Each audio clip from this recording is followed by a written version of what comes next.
What is a prenuptial agreement? A prenup. It is what most people think it is. It's a written agreement that addresses what will happen in the case of divorce, to support, and to division of assets. Why do people do it? Well, if you don't do it, someone else is going to make decisions for you. So very often people come into a marriage and they've accumulated a bunch of assets. Their income's very high. They want to say, listen, if we divorce, I don't want to pay to support you for a number of years, and I want to be able to keep what I've earned, both before the marriage and sometimes after the marriage. And a prenup can address all that.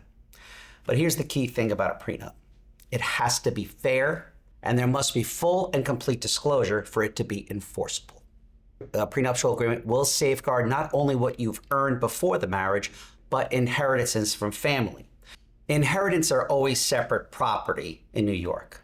But what happens if you commingle it into a joint account? A prenuptial agreement can have language protecting even if you commingle that asset with a joint account. Approaching the conversation about a prenuptial agreement is the tricky thing, because a lot of people get offended. They'll say, if this is not the way to start out a marriage, is talking about divorce. But I disagree. You're not talking about divorce. You're having an economic conversation about how the two of you are going to view money, in both now and in the future. What happens if somebody wants to leave the workforce and have a child? That person having the child, they're going to be sacrificing their income for years, possibly contributions towards retirement. I think that's a pretty important conversation to have. So it's not just a waiver of, say, support. We're going to have a conversation about what I'd be entitled to if I leave the workforce.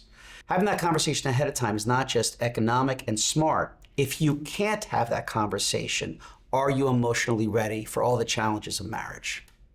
I think prenuptial agreements help the marriage because they've already had the discussions before they got married, and they're not fighting about those things after they got married. So if anything, I think it will help the longevity of the marriage. If you have questions about prenuptial agreements and you're in New York, call us at the Sklavos Law Group.